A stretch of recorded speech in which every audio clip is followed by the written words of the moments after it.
Let not your heart be troubled. You are listening to the Sean Hannity Radio Show podcast. So like many of you, I have trouble sleeping. I have insomnia. No matter what I tried, it wouldn't work until I met Mike Lindell, and I got my very own MyPillow. It has changed my life. What makes MyPillow so different is MyPillow's patented adjustable fill. In other words, you can adjust the patented fill to your exact individual needs so you get the support you need and want to help you get to sleep faster and stay asleep longer. Just go to MyPillow.com or call 1-800-919-6090. Remember, use the promo code Hannity. When you do, Mike Lindell will give you his best offer ever. Buy one pillow and get another one absolutely free. MyPillow, made in the USA, 10-year unconditional warranty, and it has a 60-day, no questions asked, money-back guarantee. You have nothing to lose. So it's time for you to start getting the quality of sleep that you've been wanting and we need. Just go to MyPillow.com or call 800-919-6090, promo code Hannity. Take advantage of Mike's special 2-for-1 offer. MyPillow.com, promo code Hannity. How do I get this all in today? We're going to make it work, and we've got a full, complete investigation into everything. Friday was not a good day for me to be off. I needed to be here, but circumstances rendered it impossible for that to happen. 800-941-SEAN if you want to be a part of the program. Sarah Carter, new investigative report. The FBI supervisor, this guy that we are hearing an awful lot about, Peter Strzok, was removed from the special counsel. He actually not only was involved in Hillary's email server and the exoneration before the investigation, in other words, cover up, the fix was in. Everything with the Clintons, the fix is in. Anyway, he not only was involved in Trump-Russia collusion, he was not only the guy that's out there trashing President Trump and loving on Hillary Clinton. Now we find out he is the guy that actually investigated Robert Mueller. This is a huge problem. This is a major problem. General Flynn, by the way. Not Robert Mueller. General Flynn. Sorry, I got a lot of names in my head. All right. Now, there is a poll out today, survey, according to YouGov polls, 60% of Trump supporters or approve of him said they agree with the president's claim that the media is the enemy of the American people. The media is so corrupt today. It is so blatantly biased and dishonest. I saw a piece, I think it was on an American Thinker. I got to find out who the liberal was, and actually wrote a piece, and I'll tweet it out. Oh, I don't agree with a thing Sean Hannity says, except that journalism in America is dead, and lays out a powerful case. And then one of the most interesting things is, I've said this for years, once you're hip, once your eyes are open, once you're awake, once you see clearly that there's abusive bias in the media, you can't not see it anymore. As a matter of fact, you see it more deeply and more deeply and more deeply than you ever thought. And so it's not something we have complained about, but we lay out the case regularly so you know you're being lied to by people that have agendas, that claim they're fair, balanced, objective, and they're journalists. You know, Sean Hannity claims he's not a journalist. I'm a talk show host. A talk show host takes on many roles: advocacy journalism, opinionated journalism. Sometimes we do straight up interviews. Sometimes we do information straight up. Sometimes we do news and opinion. Sometimes we do debates. Sometimes we do, disagreement, whatever. It doesn't matter. But yeah, but they claim they're journalists, and Rachel Maddow believes she's a journalist. I mean, Joe, morning liberal Joe, who's having one emotional breakdown a day after the other, he thinks the same. By the way, this just breaking. I'm reading it to you now as this is coming in. Justice Department has agreed to allow congressional investigators to interview a key FBI employee believed to have served as the main contact or handler of the former British intelligence agent Christopher Steele, who compiled that phony Russian propaganda Clinton DNC bought and paid for salacious dossier about President Trump and their connections to Russia, according to a department spokesperson. Well, that is a good thing. And they believe this is a central point of contact for the dossier. And it's expected this week. And the source, is not steering us away from the two names publicly circulating. And that's this guy, Peter Strzok, who I'm going to go into detail in a minute about. and the deputy director, Andrew McCabe, who, according to all my contacts now, is in his last days. And McCabe, remember, he's the one whose wife got all that money running Terry McAuliffe, raising money, a state job or state position, state legislative position in the Commonwealth of Virginia, unprecedented amounts of money. Anyway, McCabe's alleged conflicts about the contributions to his wife's Senate race and money from McAuliffe, one of the Clintons' best BFFs, and his PAC are well documented. Separately, McCabe also came into conflict with General Michael Flynn, who went to bat for a female FBI agent in an EEO suit that involved McCabe. And anyway, they've now confirmed the dossier witness is Andrew McCabe, and he is not coming Thursday as expected. They're citing a scheduling issue. There's so much that is unfolding here. It's hard to keep up. It just is. But we're going to do it for you, and we're going to get all this in. Now, let me start very closely here. From the Democrats' standpoint, they think, oh, General Flynn, he lied. Well, we're going to get to that in all its detail here. Let me first play the president and his comments, how unfairly Flynn has been treated. If we can play that, Jason. Well, I feel badly for General Flynn. I feel very badly. He's led a very strong life, and I feel very badly, John. I will say this. Hillary Clinton lied many times to the FBI. Nothing happened to her. Flynn lied, and they destroyed his life. I think it's a shame. Hillary Clinton, on the 4th of July weekend, went to the FBI, not under oath. It was the most incredible thing anyone's ever seen. She lied many times. Nothing happened to her. Flynn lied, and it's like they ruined his life. It's very unfair.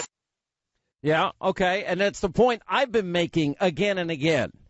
We know of obstruction. We know of crimes committed, and I won't go through them all now because if I did, it would take the whole show again about all the crimes the Clintons committed.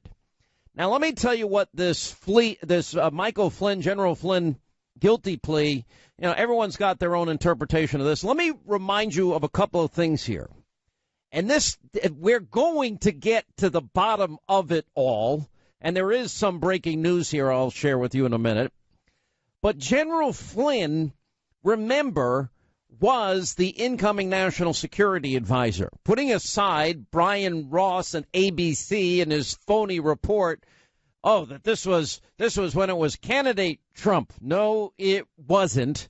I'd like to know who told Brian Ross that, and I'm kind of shocked that Brian Ross still has a job today. You've got some saying that, okay, Michael Flynn reported making a false statement. Let me tell you what I suspect in this, and I have no confirmation of this at all. Was it the fact, did Weissman pull and use his usual unethical tactics of threatening family members with possible indictment? What tactics were used here against General Flynn? Now, here's another big question. We know in the case of General Flynn that he was surveilled in this call with his Russian counterpart. We know that he was unmasked illegally, that there was no minimization that took place, which should have taken place. And then we know that raw intelligence was leaked. Now, that is a crime in and of itself with the leaking of raw intelligence here. So the whole thing, if you look at it now, when I read the 5 pages of this agreement, they throw in all the time a lot of Russian interference. There is nothing about Russian interference in the charge that he's lying to the FBI. And why he did doesn't make any sense from my perspective anyway, because even among those that had no problem with Trump transition team members talking to their counterparts, the Obama administration earlier this year said unequivocally that it did not have a problem with that, meaning Trump transition team members reaching out to foreign officials, contrary to the report suggesting otherwise. In January of 2017, the State Department spokesman, this is before Trump's president, January 20th, this building doesn't see anything necessarily inappropriate about contacts between members of the incoming administration and foreign officials. Frankly, it would be negligence if they didn't do these things. And the specific issues were that they're basically sending a strong message that, hey, times are changing here. Just hang in because, 7, 20, 30 days from now, things are going to be decidedly different in all of this. But if you listen to those that believe every black helicopter conspiracy theory about the president and want to believe in collusion, Paul Manafort had nothing to do with Trump-Russia collusion, nor did General Flynn. There is one message to take out of this. Don't talk to the FBI. If as much as I love law enforcement, respect law enforcement, my FBI friends have said, don't talk to the FBI because lying to the FBI is a crime. So if you don't remember something perfectly, forget about what the underlying reason for the interview could be. If you don't remember it right, they're going to characterize it potentially as lying, and then they would want to put you away. And that's Trump detractors see the deal as a huge milestone. What is he going to turn up on Trump? All he did in his plea, as Flynn admitted, on the issue of this FBI investigation, we had two agents now that interviewed General Flynn. And what we just learned prior to coming on the air today, we put it up on Hannity.com, is that one of the FBI agents that interviewed General Flynn happens to be this guy, FBI agent Peter Strzok. He was similarly involved with Hillary Clinton and the email server scandal. And remember, that's the one where the fix was in. That's the one where Comey was writing in May his exoneration without any investigation. That's the one, the same guy that was involved with some woman, and they're texting back and forth how much they hate Trump and love Hillary. And then it's the same guy that was going into the dossier, the email, the dossier issue. The same guy that's interviewing Michael Flynn. Well, this guy's biased. This guy has an agenda, as it appears to me that Comey has a lot of questions to answer about his politicizing of these individual cases. How could anybody ever listen to Loretta Lynch when she says change it from an investigation to a matter, and Comey did it? How is it possible that James Comey is writing an exoneration of Hillary Clinton with the words gross negligence in them before ever investigating or interviewing the key participants in the investigation, some 16 or 17 of them, including Hillary Clinton himself? So now we're looking a little bit more deeply, and what we've got here is what I have been fearing and warning about for a long time. One, the weaponization of the intelligence community vis-a-vis General Flynn is surveilled. There's no minimization. He's unmasked, and raw intelligence is leaked, and it looks like they set him up for an interview based on raw intelligence nobody should have been listening to, unless, of course, the FISA warrant came from the phony Russian dossier that Hillary bought and paid for as a justification to get the surveillance warrant. I mean, do you see that this is all intertwined together? And I'm telling you, this house of cards is going to come crashing down. It's not going to stand. I promise you, it's not going to stand. And on top of it, then you've got the Trump-Russia investigation, and all of it, basically, as Byron York puts out in his piece, is contingent on the violation of the Logan Act, a 218-year-old law under which no one has ever been prosecuted, that prohibits private citizens from acting on behalf of the United Nations. Well, you'd want an incoming NSA director to be talking to his counterparts prior to the day of actually being on the job. That's just basic, simple common sense. And the Logan Act, by the way, has never been applied here. Now, I also think that our friend Andrew McCarthy has a great interpretation. This is not about Trump-Russia collusion. This isn't even about obstruction anymore. This is about impeachment. I'll explain that as we continue today. 800-941-SEAN, toll-free telephone number. All right, if you've been to the mall, out shopping recently, I'm sure you've noticed everyone is coming down with holiday fever. There's no such thing as a quick shopping trip. Now, luckily, 1-800-Flowers.com, well, they make finding the perfect gift a joyous and simple occasion. Just go to 1-800-Flowers. That is your holiday answer. And right now, 1-800-Flowers is giving you, my listeners, a special 24 for 24 offer. You get 24 beautiful meaningful holiday lights, roses, and it's only $24. That's $1 a rose. That's 24 holiday lights, roses, only $24. It's an unreal deal, but it expires on Wednesday. And when it comes to meaningful holiday moments, trust the quality bouquets at 1-800-Flowers.com like I do. Now to order 24 holiday lights, roses for only $24. It's simple. Just go to 1-800-Flowers.com, click on the radio icon, enter my last name Hannity. 1-800-Flowers.com, click on the radio icon, my last name Hannity. Now this offer ends Wednesday. Get it for the people you love now. All right, as we roll along, 800-941-SEAN, toll-free telephone number. You want to be a part of this extravaganza. So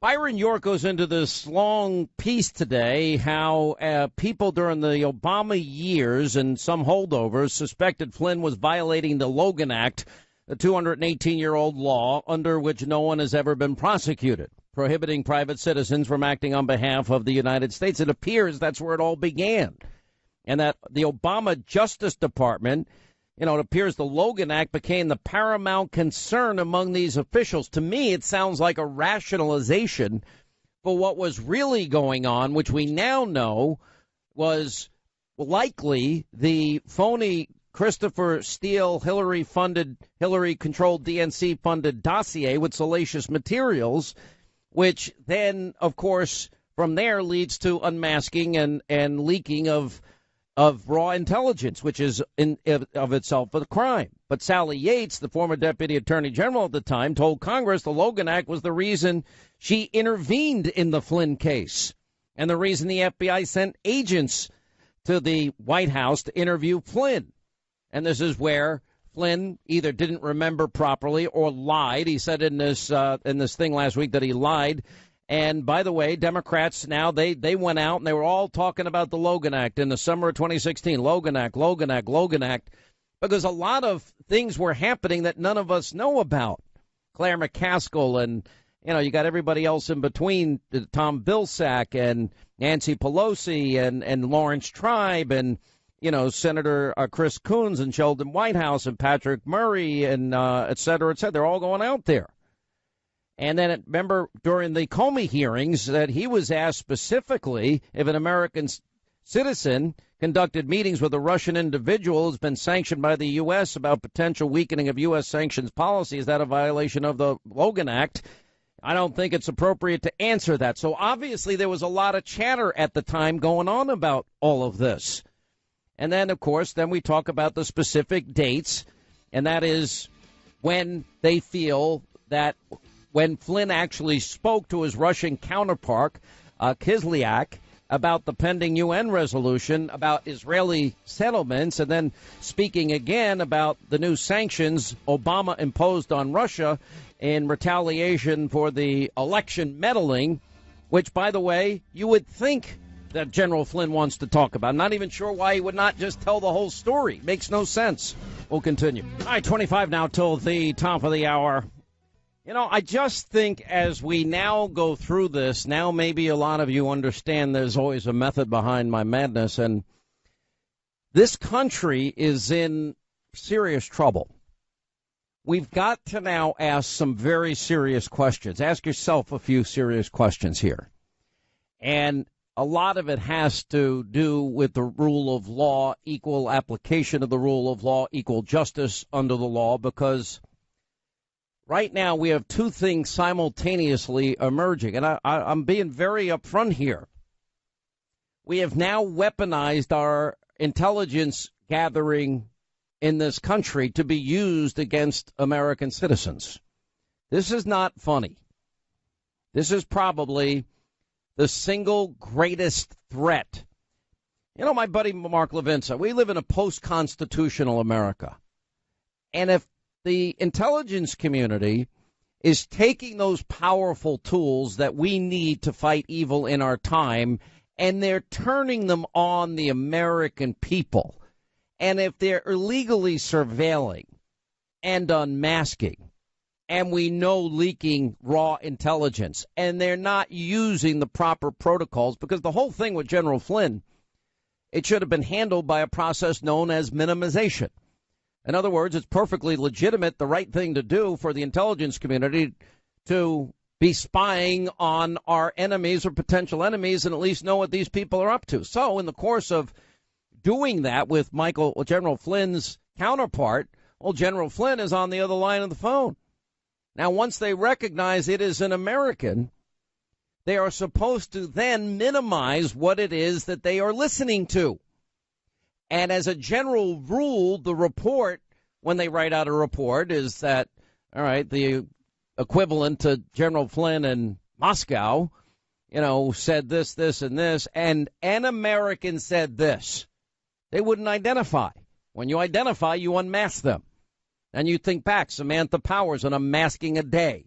Why would the UN ambassador be requesting information on Americans that they be unmasked? And then we know in the case of General Flynn, all of this whole thing gets started and is predicated on what is clearly the potential of illegally obtained information. Just like I am pretty certain at this point, time will tell. We have to wait when the information is fully available. But we now know for a fact Hillary Clinton paid for the Steele dossier. It wasn't a Republican. That talking point in the media is a lie. Yeah, a Republican hired Fusion GPS. Michael Steele was not in the picture until it was picked up by Hillary Clinton's campaign and by the DNC that Donna Brazile says she was running. Now, yeah, we all support law enforcement. But if there are those within law enforcement or intelligence that we count on to use these tools, listen, let's be honest. If they want to hear every conversation you've ever had, if they want to listen in, if they want all your emails, if they want all your text messages, they can get them. It's not even a question anymore that the technology is available. Bill Binney, 34-year NSA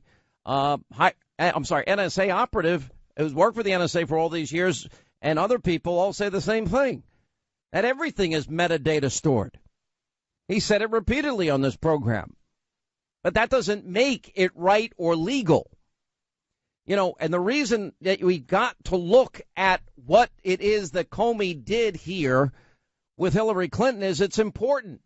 Do we have one system of justice for the Clintons? Do we have another system of justice for Paul Manafort or General Flynn?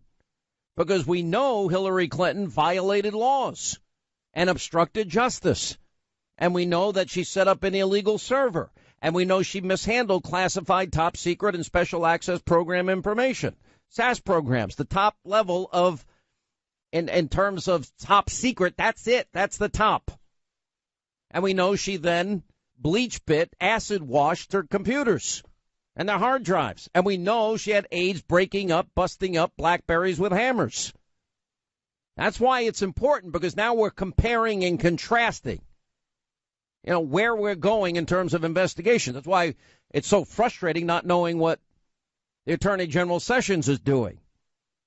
And if we have the weaponization of intelligence and the politicization of justice in America, if we're criminalizing political differences and that people are fundamentally corrupt and abusing power and on a witch hunt,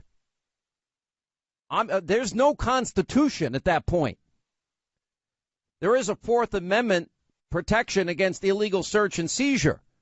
Imagine if the Fusion GPS Hillary Clinton funded a salacious Russian propaganda dossier ended up being the predicate or the foundation for the FISA warrants to then candidate and then President-elect Trump and his campaign team. It will all have been predicated on Clinton bought and paid for lies. We know she bought and paid for them. We know she was controlling the DNC. So we weaponize the tools of intelligence, and then we have selective implementation of the laws based on one's politics, which it appears, why did Comey write an exoneration before an investigation? Why did he listen to Loretta Lynch about it's not an investigation, it's a matter? How did she get away with meeting Bill Clinton on the tarmac just days before her decision? Was the FBI relying on the Christopher Steele phony dossier? Did Comey want to pay Christopher Steele? I'm just telling you, these are two things that are now in play in terms of if we're going to get back on track. This isn't an assault. I praise the intelligence community, the 99.9%, the 99.9% of law enforcement. But you get one bad cop, it hurts every cop. We have one bad intelligence official or one bad high-ranking FBI official, we've got problems. And that's what needs to be investigated. Because otherwise we'll lose the country. We'll be a banana republic. You know, Newt brought up a good point. The difference between Hillary Clinton's unsworn testimony last year and the ruthless approach against General Flynn is astonishing. And it may be predicated on what? Is it a chance that that surveillance was illegal? You know, I've got to tell you, you know, and now we got an offer of the Office of Inspector General. We expect that report not that long, for probably next month, early next month. They're reviewing allegations regarding various actions of the Department of Justice and the FBI in advance of the 2016 election. And I hope in the immediate aftermath of the election. They're supposed to review, among other things, consider whether certain underlying investigative decisions were based on improper considerations. It would include issues that might arise during the course of the review. And they've been reviewing allegations involving communications between certain individuals. Well, you got this guy who was involved in the Clinton email investigation. Peter Strzok is his name. And then we find out Peter Strzok also was investigating the dossier. And then we find out Peter Strzok today, and we'll have Sarah Carter on, was actually one of the two FBI agents interviewing Michael Flynn. And Peter Strzok hates Donald Trump. I mean, these are five, simple things that you can learn about these guys, that are pretty basic and simple. He's reportedly having an affair with an FBI lawyer who often texted anti-Trump, pro-Clinton things. And this guy's up to his eyeballs in everything, it appears. And why did Mueller choose him? Just like why did Mueller only pick Democratic donors? Didn't have any Trump supporters that I saw that donated to Trump on this team he's put together. And then he hires Andrew Weissman, the worst of the worst. This guy was responsible for putting innocent people in jail and using unethical, abusive tactics. Read the 9-0 decision. It's brutal. Very few decisions in the Supreme Court come out 9-0. And his treatment and the investigation of Enron and Anderson Accounting and Merrill Lynch in that particular case. I mean, 5-0, the Fifth Circuit Court of Appeals, he lost there, too. In the Fifth Circuit Court of Appeals, he lost. Anyway, so Peter Strzok was removed from the investigation in August. The question is, why did Mueller have him there, just like why does he have Weissman there at this particular point in time? Okay, he's removed from all of this, but he was up to, what did he do in the Clinton email investigation? We know that Comey exonerated her before investigating her. And that Strzok took part in that investigation, and that he personally interviewed her. By that time, the fix was in, we know, changing from gross negligence to extreme carelessness, gross negligence being the legal standard in that particular case. What else do we know about this guy? That he was named in a lawsuit against the FBI for its use of polygraphs when interviewing applicants. I don't know about that too much. Big deal. But this guy, look at the people that Mueller has put together. Look at their backgrounds. Look at what they're saying here. Matt Drudge put out a tweet this weekend. We know what happens when one lies to the FBI. By the way, ask Martha Stewart. Denny Hastert, was taking out $9,900. It's so stupid. Obviously trying to get below the threshold $10,000. If you take $10,000, always take out $50,000. Don't take out 10 or 9,999 because they're not stupid. And he was making payments to somebody. Okay, it's his money. He's allowed to do what he wants. But then he lied to the FBI. They couldn't. Statute of limitations prevented them from getting him on something else. Same with Martha Stewart. Same thing. Now General Flynn. And if you only have here, which is Andy McCarthy's point, often prosecutors, if they've got the goods on you for something big, they're going to charge you with the something big and force you to really be cooperative against who your big target is. Well, lying to the FBI is basically the lowest hanging fruit standard. So they got that, and General Flynn is going to cooperate. Cooperate in what? There's nothing there. But Andy McCarthy rightly points out that when this report is done, that their target is how it's always been and will always be Donald Trump. And that's why Mueller put together this team of activists working for him. And I'm also getting an earful in the last 24 hours that there is information out there about others that work closely with Mueller that are just like this guy, Peter Strzok, and that they, too. Hang on a second, writing somebody. There you go. And that they, too, hate Trump and loved Hillary Clinton. Then you got Brian Ross and the fake media. If I got this correct, Democrats and liberals are ecstatic. They're so happy about General Flynn, but it might have been an illegal wiretap. I thought liberals were civil libertarian like me. Apparently not. I want to know who did what, who knew what, when, and where. It's like, and then you got Brian Ross. Oh, okay. Anyone else go along with this? Who gave him that information? That's what I want to know.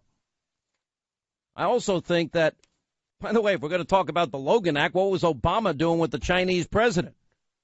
Saying, I'm willing to continue my role in strengthening mutual understanding, exchange, and cooperation between China and the United States. Is he trying to undermine the president? Pretty interesting. I want to know who planted this story with Brian Ross on top of that. What happens, as Drudge said, we know what happens when one lies to the FBI. What happens, what is the punishment when the FBI lies to us? And there's a lot of questions about Comey, and I started last night. I'm just waiting for answers. And I'm not holding my breath either. And then you got all these other people in the media. They're like we are at a crossroads. If this country is going to watch its intelligence community weaponize those tools of intelligence, use them illegally against their political opposition, or we're going to have the criminalization of political differences and politicizing something as powerful as the FBI and the Department of Justice. That's what matters. Because all these anti-Trump people investigating, giving Hillary a break, and bringing the force of law down in every other case is despicable. And by the way, I agree with Alan Dershowitz. The Flynn plea is a show of weakness for Mueller. And I'll tell you one other thing, because I think this is important. You can't hold the president, President Trump's lawyer, Alan Dershowitz, Greg Jarrett, all these smart people saying, president can't obstruct justice. He's the chief law enforcement officer. So dumb. We live in a really stupid country at times. We do dumb things. But this is now threatening our Constitution. All right, as we roll along, you're going to love this, by the way. I want to know so much more about what other people think. What does Weissman think of Trump? What does Adam Schiff really think of Trump? By the way, Robert Mueller is a frontrunner for Person of the Year by Time Magazine. I'll tell you how Dershowitz dismantled this obstruction of justice claim by Dianne Feinstein and much more. Straight ahead. It's all politics, all of it. And I think what we're beginning to see is the putting together of a case of obstruction of justice. I think we see this in the indictments, the 4 indictments and pleas that have just taken place, in some of the comments that are being made. I see it in the hyper-frenetic attitude of the White House, the comments every day, the continual tweets, and I see it most importantly in what happened with the firing of Director Comey. And it is my belief that that is directly because he did not agree to lift the cloud of the Russia investigation. That's obstruction of justice. Donald Trump is a very formidable personality, but somebody has to stand up to him, and I hope my Republican colleagues in the United States Senate will take the lead on this issue and also on obstruction of justice. There is a credible case of obstruction of justice against Donald Trump. Argue it for us. What is it? Well, if you take the president's own statement, his tweet that he knew Michael Flynn was lying to the FBI when he fired him, which means that he knew Michael Flynn had committed a felony when he asked Comey to stop the investigation of him, and when he fired Comey, when he refused to do so, and when he fired Sally Yates, and when he called Michael Flynn in April to tell him to stay strong. All of these acts are to impede and obstruct justice. And then when you take the corrupt intent, which is the second element, just his tweet yesterday, his attack on the FBI. I will say this. Hillary Clinton lied many times to the FBI. Nothing happened to her. Flynn lied, and they destroyed his life. I think it's a shame. Hillary Clinton, on the 4th of July weekend, went to the FBI, not under oath. It was the most incredible thing anyone's ever seen. She lied many times. Nothing happened to her. Flynn lied, and it's like they ruined his life. It's very unfair. All right, glad you're with us, Sean Hannity Show. 800-941-SEAN is our toll-free telephone number if you want to be a part of the program, hour 2 of the program. All right, so you hear from Dianne Feinstein, and you hear from Richard Blumenthal, and then you hear from the president. It's almost like we live in a Twilight Zone era if we're talking about obstruction, because the same people that sat back and allowed Hillary Clinton to delete, acid wash, bleach bit, 33,000 emails about a wedding, a funeral, yoga, and her husband who doesn't email, and then, of course, destroy the BlackBerries and, of course, destroy the hard drives, and now talking about obstruction of justice like it actually means something. There's a little bit of a problem, as Alan Dershowitz and Donald Trump's lawyer, for example, both said the president cannot obstruct justice, and that's because he is the chief law enforcement officer of the nation, and under the Constitution's Article 2 clause, he has every right to express his view on any case, period, end of sentence. Now, this all came in relation to a tweet that he had put out over the weekend, and the president saying, well, I had to fire General Flynn because he lied to the vice president and the FBI, and probably inarticulately written in some regards. So I think there's a point by some people to be made here. But then you have people like Alan Dershowitz saying the exact same thing, is that the president cannot obstruct justice. Here with us now, we have Dan Bongino, former Secret Service agent, Greg Jarrett, Fox News legal analyst. Let's start on the legal side. Can a president obstruct justice? Well, it's always been debatable, but I would side with Dershowitz because there are two claims of obstruction here toward the president that the politicians seem to be making. One is that firing Comey obstructs justice. No, it doesn't. He has every right under the Constitution to fire anybody in the executive branch. Even Comey admits it. The second is trying to persuade Comey to clear Flynn. Look at what the president is allegedly to have said, and that is, I hope and wish, that Flynn can be cleared. Hoping and wishing is not a corrupt act that is required in obstruction of justice. It has to be a lie, threat, or a bribe, or destruction of evidence. None of that is alleged by anyone, including Comey. So there's no obstruction. Dan Bongino, you've been around this game a long time, and you watch this feeding frenzy that now exists towards the president. I want to get your general thoughts on it because there's so much to get into. I mean, now the Democrats are taking what happened with General Flynn here, and I'm going to get into the specifics of that, as some type of admission that everything that they were supposed to be investigating is in fact right, when I think just the opposite it can be interpreted from it is if that's all you got, is that you had what may be illegal and unethical unmasking and surveillance and raw intelligence leaking, and somehow setting a perjury trap for Michael Flynn represents, the big smoking gun. I don't think it's going very far. No, and Sean, one of the big problems with this case, given my experience as a federal agent, is if you're going to charge someone with, I think it's 371, Title 18 of the United States Code, a conspiracy, At some point, show me the money. You know, where's the beef? Where's the conspiracy? You know, I got into a debate on Saturday night with Chris Hahn, who I know is on your show, a liberal, and he said, this is the tip of the iceberg. And I said, okay, well, where's the iceberg? Is someone at any point in this case, Sean, actually going to plead to a conspiracy? Remember, we were all told this was the biggest conspiracy to alter the outcome of the United States election we've seen in modern times, and yet nobody's produced a scintilla of evidence that's actually true. What do we have so far, right? We've got two fibbers. You got a federal charge of fibbing. I mean, that's essentially what you have, which, all right, we granted 1001 is a serious crime. Don't lie to the FBI. And then we have a case against Manafort about business dealings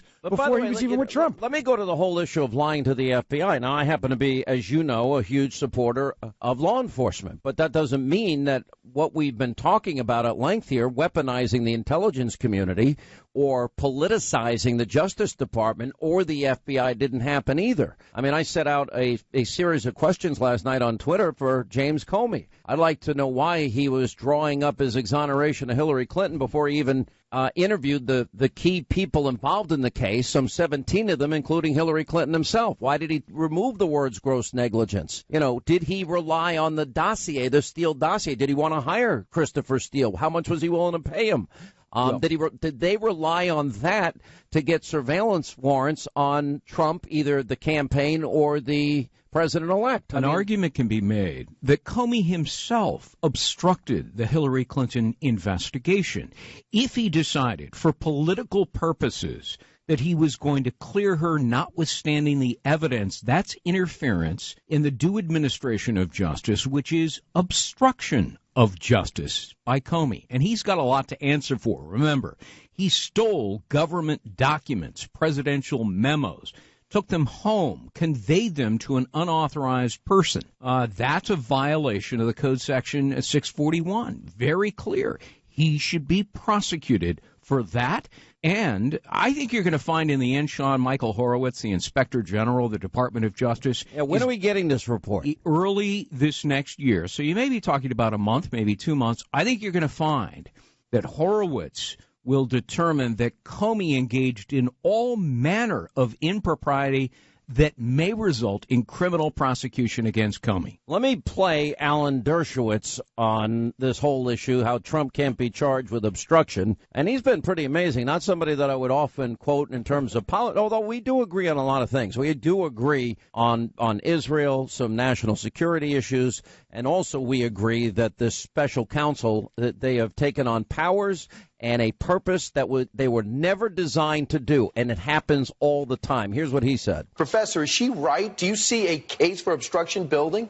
No, I don't, and I think if Congress ever were to charge him with obstruction of justice for exercising his constitutional authority under Article 2, we'd have a constitutional crisis. You cannot charge a president with obstruction of justice for exercising his constitutional power to fire Comey and his constitutional authority to tell the Justice Department who to investigate, who not to investigate. That's what Thomas Jefferson did. That's what Lincoln did. That's what Roosevelt did. We have precedents that clearly establish that. When George Bush, the first, pardoned Caspar Weinberger in order to end the investigation that would have led to him, nobody suggested obstruction of justice. For obstruction of justice by the president, you need clearly illegal acts. With Nixon, hush money paid, telling people to lie, destroying evidence. Even with Clinton, they said that he tried to influence potential witnesses not to tell the truth. But there's never been a case in history where a president has been charged with obstruction of justice for merely exercising his constitutional authority.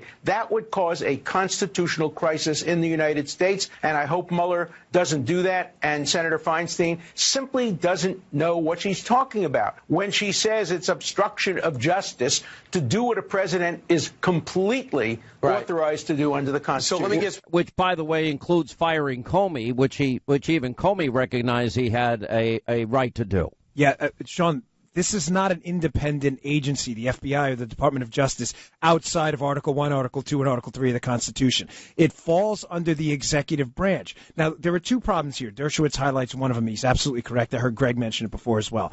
it is absolutely within his authority to fire the FBI director. That's not disputed. But the second problem I think they have here as well is, how can you obstruct justice if pretty much everyone who is acknowledged with any significant role in the case that it did nothing to impede the actual... Sean, there's a Russian investigation going on right now. How did they actually obstruct justice if justice is still ongoing without a viable threat to do something? Well, I will say that, and I reread it this morning, the obstruction statute, it doesn't require that you succeed, simply that you tried to do it. But your point, Dan, is an excellent one. Listen to what Dershowitz was saying. He said in the Nixon case involving obstruction, there was a lie, threat, or a bribe. In that particular case, it was hush money. That was a bribe. That's obstruction of justice. In this particular case with President Trump, there's no lie, threat, or a bribe, or destruction or altering of documents, destruction of evidence. There's none of that there. He's simply exercising his right as chief executive under the Constitution to fire somebody in the executive branch. All right, we're going to get back and we'll continue. Greg Jarrett, Dan Bongino with us. And we're going to talk about politicizing the Justice Department and weaponizing of intelligence, which I think has led to a lot of where we are today. And as we continue, Dan Bongino is with us as well as Greg Jarrett. All right, here's the big question, because you look at the actions of Comey, you look at the relationship Rosenstein, Comey, Mueller, and McCabe, and all these guys. Weissman. And Andrew Weissman, 9-0 Supreme Court decision against him for his tactics, his abuse of power. And now everyone's saying, and Comey took particular offense at the president's talking about, are we now in an environment where people at the top of our Justice Department, in the FBI even, as much as I love the 99.9% of law enforcement that are great, are they politicizing crimes? And are they weaponizing intelligence? Dan? Sean, here's what bothers me about this. I was a Secret Service agent in my early 20s, and I was in awe of the power they give you. I mean, you can literally take someone's freedom, or, God forbid, if you need to, take a life in a use of force scenario, all sanctioned by the power of the United States government. One of the things we're guaranteed, though, in the constitutional republic is we don't target people. We target crimes. And what's worrying me about this is it seems to me that the Justice Department is, again, I agree with you 1,000%, not the rank and file FBI. They are the best. I've worked with them, love the men and women there. They're terrific. Some political actor in the Justice Department decided in conjunction with Democrats in Congress after they lost this election that they were going to get Donald Trump and they were going to get his associates no matter what. And let me tell you something, Sean, that's a dangerous environment because everybody's ripped the mattress tag off, and I promise everyone's paid a penny less in taxes than they should have somewhere. Everyone's a federal criminal. When you target people, you're going to find them. I think, and that's where, of course, the cliche, you can indict a ham sandwich. We know that our intelligence has been abused, Greg. We don't have any information. The reason we keep comparing this to Clinton is because there was real obstruction in that case. There were subpoenaed emails. There were crimes committed. And James Comey has a lot of explaining to do. Why was he writing an exoneration before the investigation was even close to being completed? Why did he take out the important legal words, gross negligence? What's his relationship to Christopher Steele, and why did he want to, there's so much here. And guess who else was involved in crafting that memo exonerating Hillary Clinton months before she was interviewed? The FBI Deputy Director of Intelligence, Peter Strzok. Why is that name familiar? Because we just learned over the weekend that Strzok was fired from his job working for Mueller in the Trump case because he was sending out emails to his mistress that were clearly anti-Trump. He had a bias. And guess what?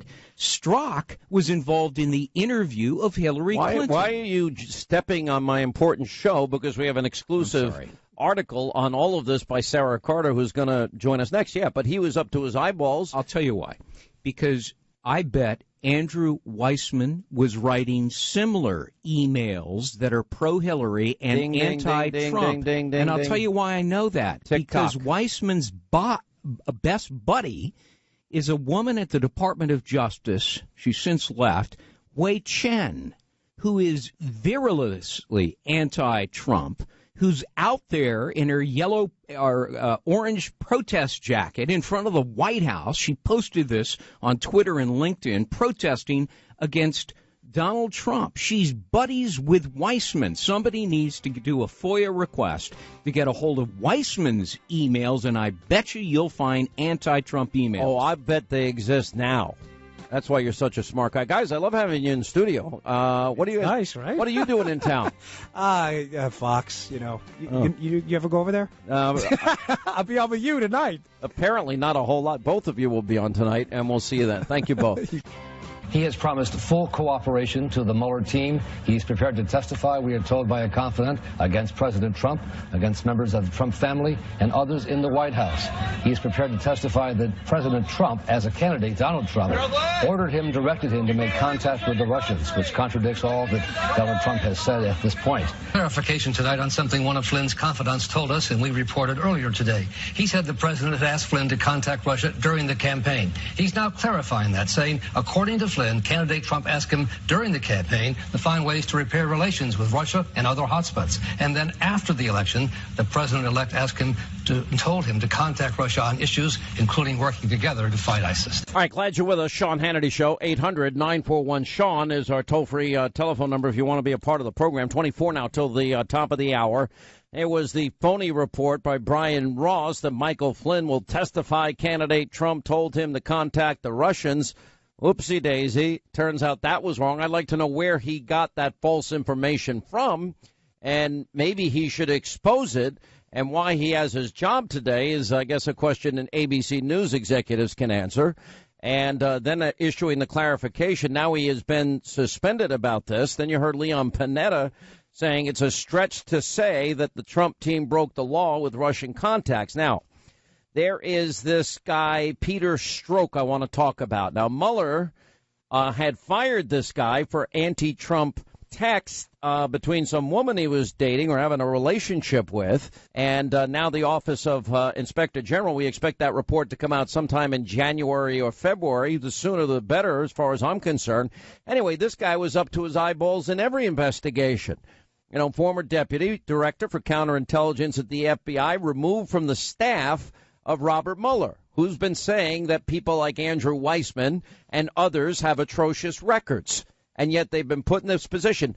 Records of abusing power, records of failure, 9-0 decisions, Supreme Court going against them, putting innocent people in jail in the case of Merrill Lynch or Arthur Accounting Company or Enron in that particular case as it relates to Weissman. Well, then you have a source close to the matter that the OIG probe examining Strzok's role in a number of these politically sensitive cases. It turns out that this guy was involved in the Hillary Clinton email case. And then it turns out he's involved in the Trump-Russia collusion case. Well, in the case of Hillary that he got a pass. Well, now just about an hour and a half or so ago, a new story is broken. We put it up on Hannity.com by Sarah Carter. And the headline is the FBI supervisor removed from special counsel, meaning this guy Strzok actually interviewed Michael Flynn. And Sarah Carter joins us now. This gets very complicated. Let's do the lead up to this, and let's talk about this guy's role in Hillary, which we know ended in an exoneration before they even investigated. And then, of course, now he's up to his eyeballs. He's a Trump hater. And yet he's appointed to every position to help Hillary and every position to hurt Trump. Oh, yeah, Sean. I think this is enormous concern. There's concern. Remember, even I reported on your show months back. I think as far back as March, that within the FBI, there were a number of FBI agents that were kind of mortified about what was happening. And they felt that, that there were people, specifically people in primary positions within the FBI, including Acting Deputy Director Andrew McCabe, who were, openly against Trump, as I reported through other people, sources within the FBI. And now we see Peter Strzok. He was a deputy head of counterintelligence at the FBI. He was a key player involved in all of the investigation into Clinton's use of a private email server. He was also very well connected with the salacious and unfounded Trump dossier and investigated that as well. And now, according to sources that I've spoken with, Strzok was also the FBI agent that interviewed Michael Flynn, and that was in January 24th. He was one of two agents The other agent, which I do not know who that is, but is apparently a field supervisor in the Russia squad at the FBI's Washington field office. And this is very important because if he's interviewing Flynn and he has this animosity, this open animosity towards President Trump, that becomes very concerning and, according to the sources I've spoken with, puts everything into question. Well, it puts into question how this is going to hold up. I mean, if I was Michael Flynn's lawyer and I'd find this out now, I think I'd be pulling back immediately on this deal that they made and saying, well, he was forced into it. Now, we got to also remember here, what role did the unmasking, the surveillance, let me backtrack. Was the surveillance FISA warrant based on the phony, salacious Hillary Clinton DNC bought and paid for dossier? Was that used to get a FISA warrant against either candidate Trump and or President-elect Trump? And was General Flynn illegally unmasked in this without minimization and raw intelligence leak to begin with, which would have set a perjury trap based on illegally obtained information? Well, yes. I mean, those are vitally important questions. We know right now that Chairman Nunes with the House Intelligence Committee is seeking answers to that. I did speak with a source that's very familiar with the chairman's request and said that the chairman now has answers to all of that. They said the chairman knows whether the FBI paid for the dossier, and this is coming from my source, whether the dossier launched the investigation, whether the dossier was used as a basis for the FISA applications, and what steps the FBI took to verify the dossier upon receipt. And in addition, I want to slow you down 1 second. Now, did the FBI? There were reports that Comey wanted to pay Christopher Steele. No confirmation that he ever did. Correct. There was no confirmation on my part, based on the sources that I've spoken to, whether or not Comey paid any money for that dossier. I think one of the bigger questions we need to ask is, did they use the dossier to obtain these FISA warrants? And did they verify anything in that dossier, the dossier in itself in its entirety, before obtaining these FISA warrants? And how did they do that? Was there some secondary verification? And did that secondary, and listen to this carefully, did that secondary verification, wherever it came from, have nothing to do with the dossier? Because if it did have something to do with the dossier, then that is a big problem. Okay, it does, because that would mean that the phony political Russian propaganda dossier could have been used as the means of getting a FISA warrant. And I would tell you off the top of my head that any good lawyer would likely say that anything obtained as a result of that would be inadmissible in any court, correct? Correct. I believe so. I'm not an attorney, but I believe so, and that's what I've heard from attorneys as well. Have you heard specifically that they did use the dossier to get the warrant? I have heard from sources that the dossier was used, but I cannot confirm that because I did not see actual proof of that, and that's what it would require for me to write that story.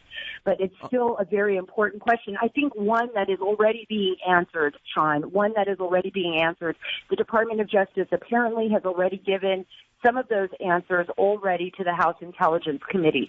Now, whether or not that is the case, the sources that I've spoken to appear to be in the right position to answer that.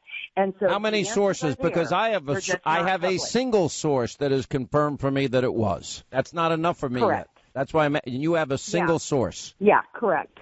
Okay, now let's go back to, so this guy's involved in the Clinton email server scandal. We know Comey, the fix was in from the get-go. We know Comey also went along with the idea it's not an investigation, it's a matter. We know that the evolution of that exoneration before the investigation was completed involved removing the legal terminology gross negligence from all of this. He's involved in all of that. He's virulently anti-Trump, and then he's involved in interviewing Michael Flynn, General Flynn, along with one other individual, and he's involved in the dossier issue as well. Is there anything he's not involved in, and doesn't that taint everything that he's involved in? And I'm also hearing that there might be other people very high up, close to Mueller, that similarly have hate Trump issues. Yes, and everything you're saying there is correct. It appears to be that he was involved in all of it. And one of the points that you didn't make, you made a whole series of points that are so important there, but that there were 110 classified emails transmitted on that server. Of those 110, there were 52 email chains, 8 of which contained the most highly classified information. So you don't need to say, careless. Gross negligence doesn't mean whether or not she decided it was going to affect the national security of the United States. Gross negligence under the law is basically the law. And anybody else, and I think this was very important, and Catherine Herridge brought it up in her interview with the former Inspector General McCullough of the intelligence community when he was investigating this. She had asked him if he would have done that, what would have been the repercussions? And he said he would have been in Leavenworth. Unbelievable. So we have to think about how vast this is. And of course, I'm certain that there is an ongoing, and we know the Inspector General now at the Department of Justice is investigating everything that's connected to Peter Strzok, everything that is connected to the Hillary Clinton email investigation, and I'm positive that they will be forthcoming with a report that's... I would just like to know what the Attorney General is doing in all of this, because nobody seems to know. All right, stay right there. We'll pick it up on the Attorney General when we get back. More with Sarah Carter, her explosive report. You can get it on Hannity.com right now. And, in fact, the FBI supervisor that was removed from the special counsel not only interviewed Michael Flynn, but he was involved in this whole issue, what I believe is a cover-up and an exoneration before an investigation of Hillary Clinton and the email server scandal, and including the dossier issue. Now we find out he's the one, even though he's anti-Trump, interviewing Michael Flynn. This is an unbelievable, stunning transformation. All right, investigative reporter Sarah Carter is with us. Her blockbuster report out today. This on the heels of understanding that Robert Mueller had to remove this guy, Peter Strzok, who was one of the 2 FBI agents. Sarah breaking exclusively, it's up on Hannity.com, who interviewed General Flynn. But this was the same guy that was involved in the exoneration before investigation of Hillary Clinton's email server and the dossier that, of course, Comey was so interested in that he was thinking about paying money to, according to published reports. Now he interviewed General Flynn. I guess the next question here is, what about some of this other team that was appointed by Robert Mueller? We've gone over their political donations extensively, and they lean solidly left. We look at Andrew Weissman. Andrew Weissman, to me, is the poster child for abusing power in investigations. And, it's not often that somebody gets overturned 9-0 at the Supreme Court level on appeal and his tactics have been brought into question and his ethics have been brought into question.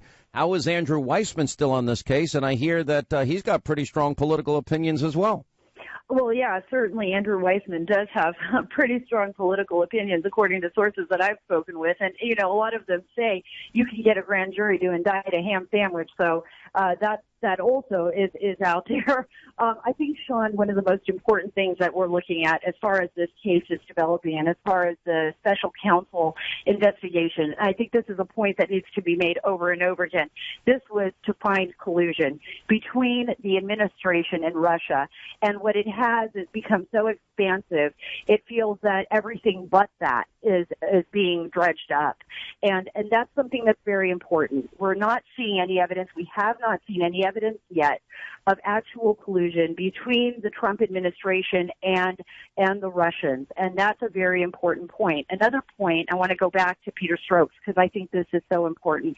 I spoke to a former U.S. intelligence official who said to me, and I'll quote this, with the recent revelation that Strzok was removed from the special counsel investigation for making anti-Trump text messages, it seems likely that the accuracy and veracity of the 302, that was the interview, of Flynn's interview, as a whole should be reviewed and called into question.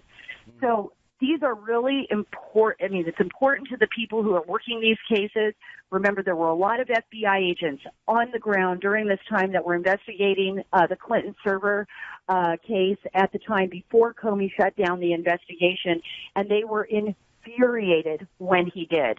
So thankfully, this is not about the entire Bureau. There are a lot of good people in the Bureau, people who put their lives on the line every day, people who believe I said that yesterday. I don't know if you saw my I don't know if you saw my tweets about Comey last night. I mean, I agree, but the problem is, if they didn't interview the informant, for example, what you reported last week, before they filed charges in the Russian nuclear bribery case, that's a bad deal. And, of course, you have Devin Nunes. I mean, he's now saying that, charging that he's being stonewalled by the Justice Department and the FBI on these issues. How do we ever get to the truth? we just keep pushing. We just keep putting pieces and pieces of information out there, because one thing is certain: the American public is not stupid, and the American public will not stand for this. And it's got to be a great disappointment when we put so much faith in the FBI, which we need to. I mean, the bureaucracy and the Bureau itself is supposed to be completely impartial. At Quantico, when FBI agents go there, I mean, I've talked to so many of them. The first thing they say is you're neither Republican nor Democrat. Well, that's the fact. Well, we now have the weaponization of intelligence, and we now have the politicization of the Justice Department that we now have to look into with all seriousness. Sarah, we'll see you on TV tonight. Thank you for being with us. We appreciate it. So much more to get to regarding this. Corey Lewandowski, by the way, joins us at the top of the hour. He wrote the soon-to-be best-selling book, Let Trump Be Trump, the inside story of his presidency. That's next. Donald Trump, just last week, he confirmed to the National Review that he is again considering a run in 2016. Do it. Do it. Look at me. Do it. I will personally write you a campaign check now on behalf of this country, which does not want you to be president, but which badly wants you to run. Donald Trump has been saying that he will run for president as a Republican, which is surprising since I just assumed he was running as a joke. President Obama will go down as perhaps the worst president in the history of the United States! Exclamation point. At real Donald Trump. Well, at real Donald Trump. At least I will go down as a president. So basically, this is the beginning of the end for Trump. The beginning of the end. Beginning of the end? This is probably starting of the beginning of the end for Donald Trump. So right now we have Hillary's about a 75 or an 80% favorite. We have different versions of the forecast you can look at. The poll has Hillary Clinton up by double digits nationally, 12 points, 50 to 38, a four-way race. Clinton leading in Florida, Clinton leading in North Carolina, Clinton leading in Ohio, Clinton leading in Nevada. I could go on and on and on. I continue to believe Mr. Trump will not be president. And so, right now, Mr. Trump, to answer your call for political honesty, I just want to say, you're not going to be president, all right? It's been fun. It's been great. I love you. But come on, buddy. We have a major projection right now. Donald Trump will take Ohio. That's CNN projects Donald Trump will carry the state of Florida. Huge win for Donald Trump. Donald Trump, we project, will win in Kentucky, in Indiana, with its 11 electoral votes. West Virginia, Oklahoma, Tennessee, Mississippi, South Carolina, Alabama, North Dakota, with its 3 electoral votes, and South Dakota, Texas, Arkansas, Louisiana, the state of Montana, North Carolina, Georgia, Iowa, Utah, Wisconsin, Arizona, Kansas with its 6 electoral votes, Nebraska with its 5 electoral votes, and Wyoming with its 3 electoral votes. Sorry to keep you waiting. Complicated business. A lot of people have laughed at me over the years. Now they're not laughing so much, I'll tell you. All right, News Roundup, Information Overload Hour, Sean Hannity Show. Write down our toll-free telephone number. It's 800-941-SEAN. You want to be a part of the program. Now, I hear that montage, which is one of my favorites of all time that we ever have put together, and all these people are so dead wrong, all of them. And 2 people that know up close and personal everything that went on in that campaign, and both have become friends of mine in all fairness and objectivity here. We have, I knew Dave Bossie before. Corey Lewandowski, though, I spent a lot of time with you and Hope. I remember when it was you and Hope Hicks on the campaign trail, and that was it. I mean, it's really the 2 of you. And Dave Bossie, they've now written a brand new book, Let Trump Be Trump, the inside story of his rise to the presidency. Welcome, both of you. Hey, thanks, Sean. How wrong were they? They were so wrong. Sean, they were wrong from day one. I remember the day that the president came down, that big, beautiful escalator with Melania Trump, and they said he's going to announce that he won't be running for president today, and he'll never fill out the paperwork, and he'll never be a real candidate, and that Jeb Bush was just rusty from not running for office for 8 years. Well, look, Donald Trump hadn't run for office in 70 years, and he took the world by storm. And Dave and I, and we talk about it in the book, outlined what we saw and what he did. And to this day, you know this, the mainstream media will never give him the credit that he deserves. The Dow's up again today, 66 new highs since he's been in office, $5 trillion. No one wants to give him any credit for what he's done. I'd say it's up to 6 now, Corey. You're talking about since Election Day last year. I have my own recollections, and we had a lot of passing in the night and a lot of phone calls between the two of you. It was such a this was history in the making, and I remember every once in a while we'd go to those moments. I say, this is historic. Very early on, I said to Hope, I said, you might want to pick out where your office is going to be now. Little did I know she'd have the best office right outside the Oval Office at the time. Dave Bossie, you came in at what point?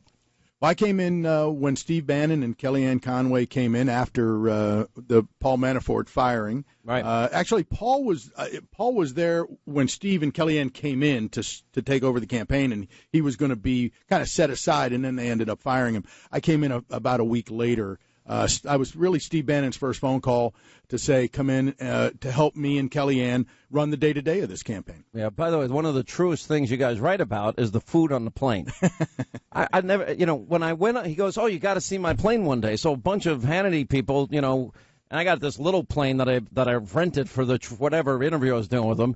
And we get on, and then here's his massive 57 or whatever that thing is. And he's got buckets and buckets of Kentucky Fried Chicken. Now, it was either, did he really eat 2 Big Macs, 2 filet of fish, and a malted shake or whatever? Sean, look, we traveled on a $100 million aircraft everywhere we went, and we were stopping at which McDonald's on the way. And look, the truth is, he wouldn't eat the bread. Okay, so let's just be fair to the candidate. Okay. And he'd always say to us, and it was very comical. He'd say, "Did I have a good day?" I said, "Yes, sir." He said, "Can I have a malted?" I said, "Absolutely." He says, "Don't tell Melania." I said, "Never, sir." Is that true? Those are the true stories because that's the kind of guy he is. He's just he's a blue collar billionaire. He eats at McDonald's. He eats Kentucky Fried Chicken. My favorite food. He's what everybody does. I mean, it's amazing. And pizza and Wendy's. That's exactly it. right. That's the food groups that were on the plane. Yeah.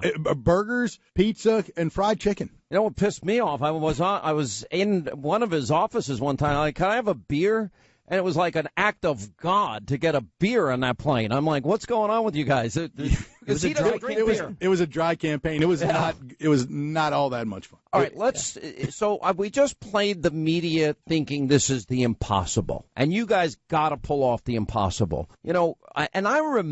Corey, I remember we had so many conversations. Honestly, we talked a lot. I don't think your job from day one was easy. He's a demanding boss. You don't hide that in this book. You guys are very upfront about it. But I also think what makes people demanding makes them great and makes them insist that everybody be on their game. You tell a story in the book about how you once fell asleep, or he saw you asleep on the plane. What happened? Sean, this is what we want to articulate in this book, Let Trump Be Trump. He expects the best, he demands the best, but he deserves the best. And what he did with me and so many other people is he pushed me harder than I ever thought I could be pushed. And literally, as we were flying around one day in Wisconsin, I'd been on no sleep for the better part of a year, drinking 7, 8, 9 Monsters or Red Bulls a day. And I fell asleep on the plane because I had probably walking pneumonia. And he looked back and he said to me, "Corey, if you can't take it, we'll get somebody else." And I had put 18 months of my life into this thing. This is a guy who doesn't sleep, but maybe 3 or 4 hours every other day. And I said, "Sir, I'm not feeling well." And he says, "Well, you can get off here." And we were, about 40,000 feet up in the air, basically. But he expects and demands the best. And that's why, I want to say it was such a privilege to work for him. And the staff that is there is so dedicated to making sure that he has the very best. And when we fell short, and I fell short, look, he won 38 primaries and caucuses, got more votes than any candidate in the history of the Republican Party in a primary in a season. And we failed, though. We didn't win 50. He wanted to win all 50 primaries and caucuses. And I said, "Sir, I'm doing the best." But sometimes he just pushes you more than you ever thought you could be pushed. And I think in the end, I talk about the speed of Trump on my radio and TV show. I mean, okay, we got Gorsuch out of the Senate this year, and we got the tax bill out of the Senate last week. That's about it. And, but in terms of regulations and terms of the president being able to do and accomplishing the promises he made, those that he can do by himself. One night I did a whole list of them, and I'm going ding, ding, ding, ding. I don't know if you saw that show. It went pretty viral, but that's why I think he won. He connected.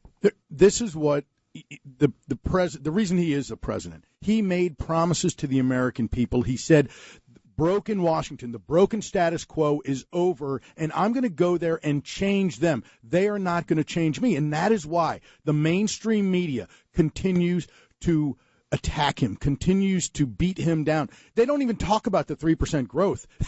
he through this 3.3. You're a little behind. It got revised upwards, Bossy. Keep up.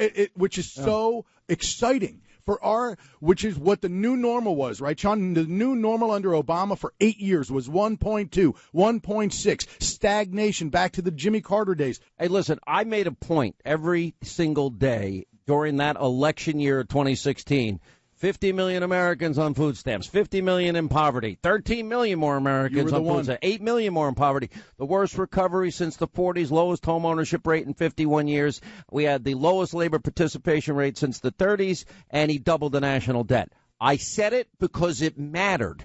I said it because I am that guy. I am the blue-collar worker. By the way, so are both of you. Absolutely. And, one of the things – so I got interviewed by this New York Times guy. And it was a great picture if you missed it. I mean, I think I looked my best. New York Times Magazine, the cover. I was on that cover not too long ago, so I appreciate that. Yeah, but they didn't. Yeah, by the way, your picture was fine in comparison. So it's and the guy was trying to get to this constantly. Oh, who influences Trump? And I'm like, you don't understand. Anybody that tells you that they do or that they have his ear or they're influencing him or they're trying, I said, you don't understand him, because all of us and everybody I know at some point said, don't tweet. I gave this guy the example. At the end of the day, he makes his own mind up and he follows his own guts. Isn't that Trump being Trump? Sean, it's exactly what this book's about. Look, when I came to the campaign and I saw the success that this man has had in his entire life, real estate, books, television. Then he decided, I'm going to get involved in politics. All of my friends, and I use that term loosely in Washington, said, you'll never work in politics again. I said, fantastic. I hate this business. And then, you know what I said? It's not my job as a campaign manager to change Donald Trump, a man who's built a $1 billion lifestyle, one of the most successful people in the history of our country. We let Trump be Trump. Now, do I love every tweet he puts out? Of course not. But that's him, and I don't want to change him. He's authentic. He's genuine. But this is the thing. Every single person in Washington, every swamp creature, Republican and Democrat, and both parties suck. I'm more angry at Republicans than I am at Democrats, because they promised crap that they never had any intention of ever fulfilling, and I feel betrayed. But if you look at the expectation, Dave, they think at some point, if they criticize him enough, he's going to evolve into something he's not, and that is that establishment mentality and what they think and how they think a president ought to act. It's never happening, ever. 100%, and that's what drives the president. That's what makes him different. And Corey, in the book, Corey talks about the Paul Manafort time, and I'll let Corey tell the story, but when Paul decided he was going to try to change the president. Now, all right, we'll take a break. We'll come back. Corey Lewandowski, Dave Bossy with us. Their brand new book just out today. Their first radio interview, Let Trump Be Trump, the inside story of his rise to the presidency. It's a phenomenal read. All right, we'll take a break. We'll have more with Corey, more with Dave Bossy. 800-941-SEAN is our number. All right, as we continue, Corey Lewandowski, Dave Bossy, their brand new book out today, Let Trump Be Trump, the inside story of his rise to the presidency. It's up on Hannity.com, Amazon.com, bookstores everywhere. Let me go back to something I was asking Dave Bossy in the last segment, and that is there is an expectation, particularly among Republicans, that one day Donald Trump is going to wake up and a switch is going to go off in his head, and he is going to act the way they think a president ought to act. And it's not happening. Sean, you have to remember, all they ever said was, you have to act presidential. The only way to win is if you act presidential. I don't even know what that means. You know what? I know Donald Trump is a president, so if he sneezes, it's a presidential sneeze. Whatever he does now is presidential. He's not here to meet the expectations of the mainstream media. What he did, what he saw, and what I think the American people want is someone who's authentic. They are so sick and tired of these politicians who go to Washington for 30 years and lie to them. And I can be presidential, then we find out, they were a pedophile or they're having sex with their staffers or whatever it was, right? What we know is Donald Trump tells you the truth. You may not like the way he says it. You may not like what he tells you, but he tells you the truth. Take us back. You guys write a lot about Access Hollywood. Take us back to that day, because there was some that said he had to get out. There was a lot. There were a lot of people, Sean, and you know it. The establishment went apoplectic, right, Sean? They decided for him that we will cut you loose, and you have to Mike get out Pence in the top of the ticket. Absolutely. As if it was that simple, first of all. No, it wasn't. No, and look, this man said it was locker room talk. It was years and years and years ago. Unlike what Matt Lauer and those guys are doing, his was talk. Theirs is By the way, they've gone after him. I remember when the New York Times did a front page, top fold article listing woman after woman. I started saying, okay, I started putting them all on. Ex-girlfriends came on. They praised him. Carrie Prejean comes on, praised him. And I put all these women on. I'm like, they're full of crap. There's a hypocrisy of the liberal left who want to accuse somebody and cause damnation before they have the facts. And what the bottom line was, Donald Trump was very clear about this. Okay, yeah, I said some things that maybe you wouldn't normally say as a candidate. Number one, he wasn't a candidate at the time. Number two, not a politician. He wasn't a politician. He was a private sector individual. And the American people had the chance to litigate this because it was 30 days before. And they looked at crooked Hillary. And they looked at Donald Trump. They looked at a person who'd given away our uranium. They looked at a person who's enriched themselves while in office and our family's been in office. And they looked at Donald Trump, who has all the money in the world and didn't need to put his family or his career through this. And they chose Donald Trump because they were so sick of the Clinton cabal, the machine that they have had for so long. The American people said, we don't care about what he said 10 or 12 or 15 years ago. We care about leadership. And you look at the way that this country is now respected around the world. You look at what happens when Donald Trump goes overseas as the president of these United States of America. They are treated with respect. And that is from all our friends and our enemies because, look, this is not a person who draws a line in the sand and you walk over and nothing happens. I got to take a break. We're going to come back. We'll have more with Corey Lewandowski and Dave Bossie. When we come back, I want to ask you about election night. I want to go back to the Access Hollywood moment. I also want to talk about the attacks that this president has been under ever since November 8th of last year. And we'll get to a lot more. 800-941-SEAN is a toll-free telephone number. It's on Amazon.com. It's in bookstores everywhere. Hannity.com. Let Trump be Trump, the inside story of his rise to the presidency.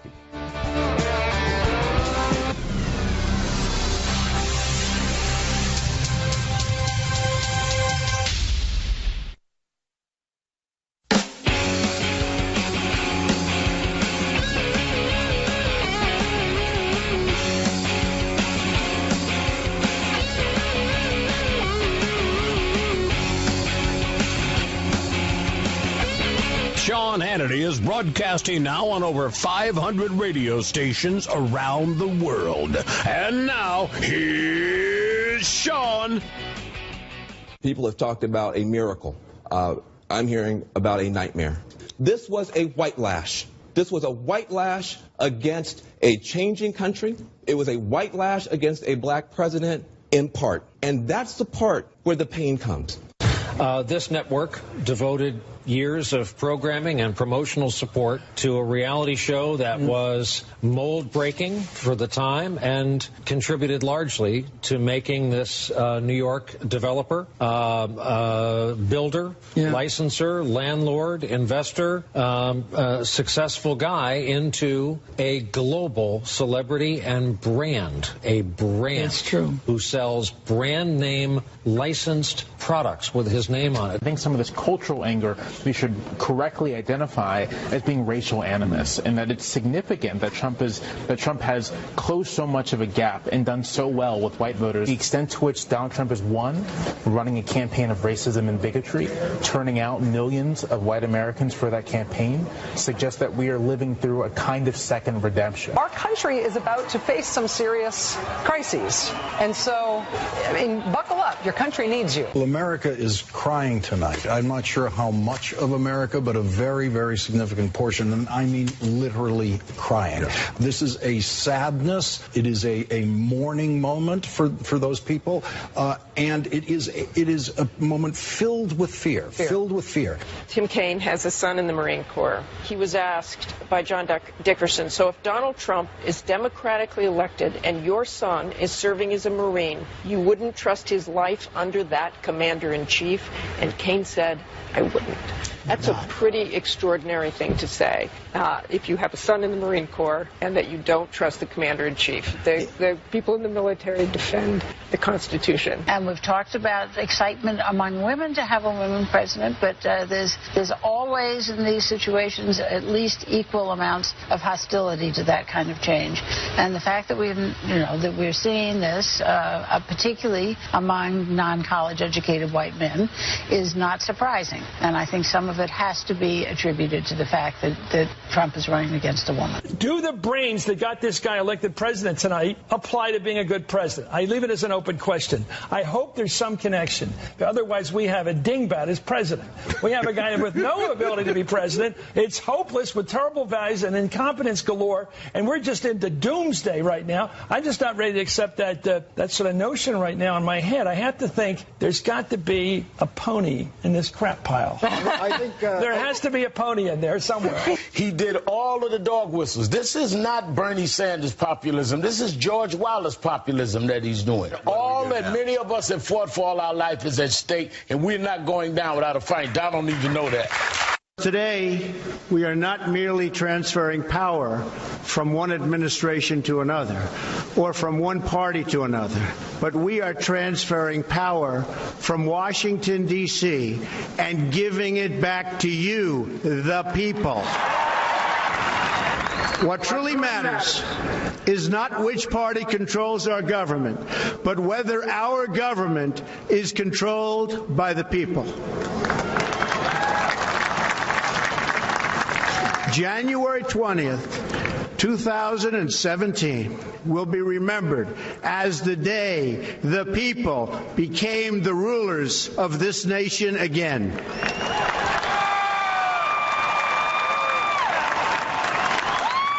The forgotten men and women of our country will be forgotten no longer. Everyone is listening to you now.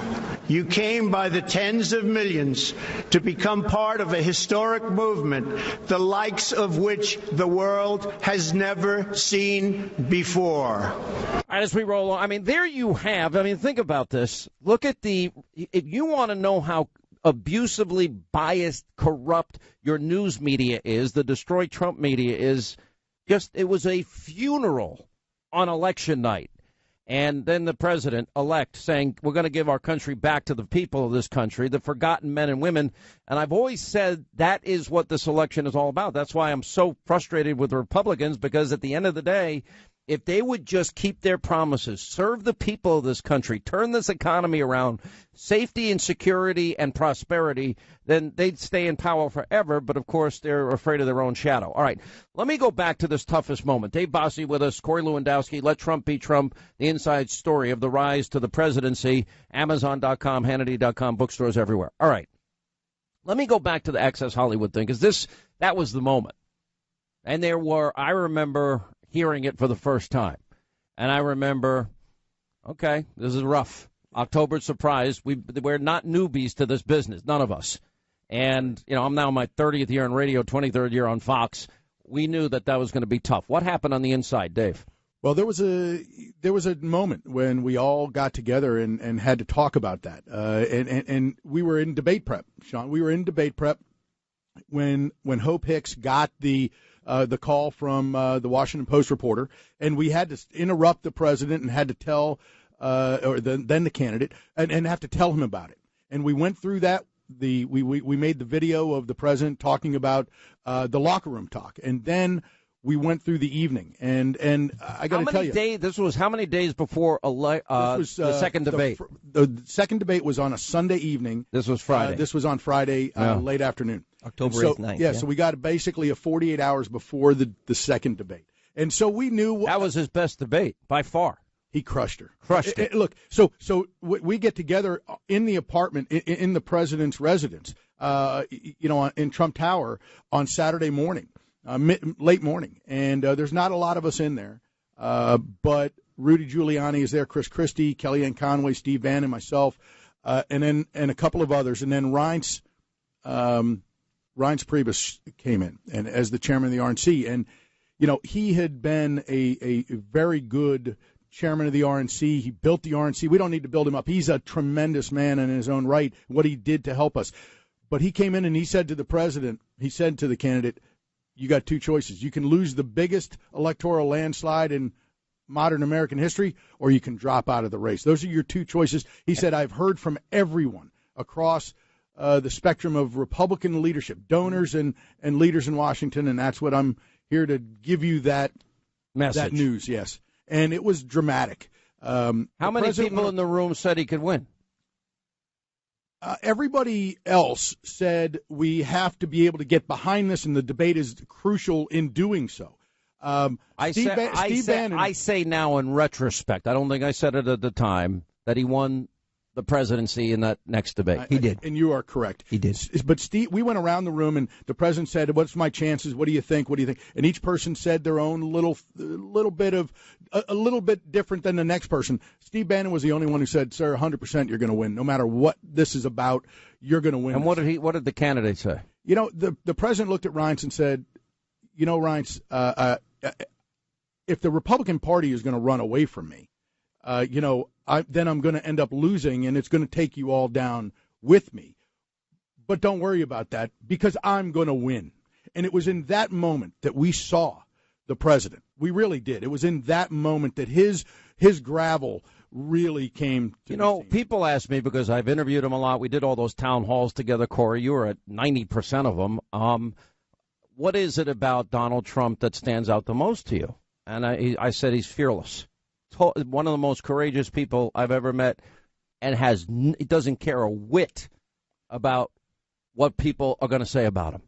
Sean, you're so right. And the pleasure of working for someone like that, when you get into a tough situation personally, right? He isn't beholden to the establishment, and he decided to stand by staff when, they get attacked in the media. We've seen them, the media attack his staff in the White House. He stands by him. We saw him attack the campaign staff. Attack his 11-year-old kid, his wife, and his daughter, for crying out loud. That's right. But the thing with Donald Trump is, and when you go back, and we talk about the Billy Bush tape in the book a lot, when you go back and you read that book, what you see from him is a man who's willing to do and say things that others aren't willing to do because he believes in it. And that is such a relief. And he has true convictions. And he said to me during that weekend, I spoke to him, and he said, what do you think? I said, sir, you got to double down. He said, not even a question. I'm doubling down because I didn't do it, and I'm going to win. And there was no question in his mind. Sean, I had such a privilege. Right before we launched the campaign, it was me, him, and Melania Trump in his office right beforehand. And I said, sir, it's time to go down that famous escalator ride in Trump Tower. I said, sir, it's time to go down. He looked at me, and he said, Melania, what do you think? And she said, you will win. And she said, and he said, how can you be so sure? She's done an amazing job. I've really gotten to know her. What a wonderful woman. All right, let me ask you both quickly about election night. What was it like for you? Election day is always the toughest day because as a campaign guy, it's the day you have no control over really anything. Their votes are going to be counted. We sat in Trump Tower that day. We had finished up early, right in the morning. We finished up in Michigan overnight. Yeah, it was an amazing thing to see him do his last rally past midnight in Michigan. We got home here in New York at about 3:30 in the morning. But then we spent the day. He went and voted. About 5 o'clock, I got the early exit polls from somebody at ABC News that's in the book. And look, we detailed 5:10, Dave. I know well. Sean and I were texting that day. That's yes, sir. And so I looked at the numbers, and it was a gut punch. We were down. The media. You lost everything. Yeah, the media had us down. They were following 11 battleground states, what they call battleground states. North we Carolina, were down in 8. Ohio, right. Pennsylvania. You were down. We were down in 8 of them. Florida. We were up in 2 and tied in 1. I mean, it was a devastating loss. And by the way, we weren't down a point or two. We were down 5, 6, 8 points in all. And there's not enough votes left in the evening to come back from. So that's what they're saying to you. They're building the narrative that you're going to get crushed. The numbers ended up being garbage, is what they ended up being. Well, I made a phone call that day. I don't know if you remember, Corey. I don't know if you were there or who was with him. And I called him directly. He used to have a cell phone then. And I go, somebody's going to come into your office in a minute and give you really bad news. I said the exit polls are a disaster. And then I told them the story about 2004. 2004 at 5:35 on this radio program, after the exit polls came out that said John Kerry was going to be the next president. It was just as bad. And Dick Cheney called this program. Now, it turned out Donald Jr. called the program about the same time this election. And he goes, why do you believe that? Why do you know that? And I told him the story, and I think, I said, just hold on. Let's see what happens here. What were you doing? I was a commentator for CNN. Good grief, that was a mistake. It's like going in the octagon every day with an 8-on-1. That was the only difference, right? Martial arts, I could have used your help a few times. Yeah. But, Sean, the most disappointing part is I was talking to all the guys who were out in the field in the states, giving us real-time data, Florida, New Hampshire, South Carolina, North Carolina, all the battleground states. And I knew by about 11 o'clock that night Trump was going to win because we had the numbers and we saw the way it was going. And I went to CNN. Once I saw Wisconsin, what time did that get called? Right around midnight. And I said to Jeff Zucker and the team at CNN, Donald Trump's going to be the president. Call the race. He'll be the first network. I know numbers. He's going to win. They were magnanimous enough to call it after Hillary Clinton called and conceded the race. And they said, with breaking news, we can now tell you that there's a 99% certainty. I said, Hillary Clinton just conceded the race. Let me go into one policy thing. I know that our Steve Bannon says nationalism, populism. I haven't changed from I'm a Reagan conservative. Me too. Same. All right, I argue that Trump's a Reagan conservative. More so than anybody gives him credit for. I know. Like, look at everything up there. I wrote that in 2013. That's the Conservative Solution Caucus. Energy independence, smaller government, lower taxes, less regulation. Less regulation, more home ownership, just more money in your pocket. This is what Trump is. Look, you go back, Sean, and look at an interview Donald Trump did in 1989 with Oprah Winfrey. He was talking about bad trade deals. He's talking about immigration. Proud to be an American again, right? We're not second to anybody in this world. It makes you proud to be an American. Because he was a New York businessman that had to navigate and thread a needle and use a razor's edge to get deals done, okay, so he played the game, which is smart, because otherwise you don't get to build the buildings if they hate your guts politically, and he was smart enough, shrewd enough to do that. So I'm going to tell you both. I've been going through the book. It's a phenomenal read. By the way, finally you bring me an autographed copy. It's a little late.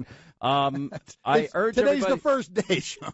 Well, it's called an early copy for your buddies. That's what it's called. But you guys both, I've gotten to know you both. I consider you both dear friends. You're amazing people. Let Trump be Trump. The inside story of his rise to the presidency. Corey Lewandowski, Dave Bossie. It's in bookstores everywhere today, and it's online, Hannity.com.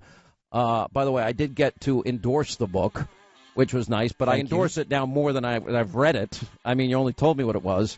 At Amazon.com, Hannity.com, bookstores anywhere. Both of you will be on Hannity tonight. We'll see you then.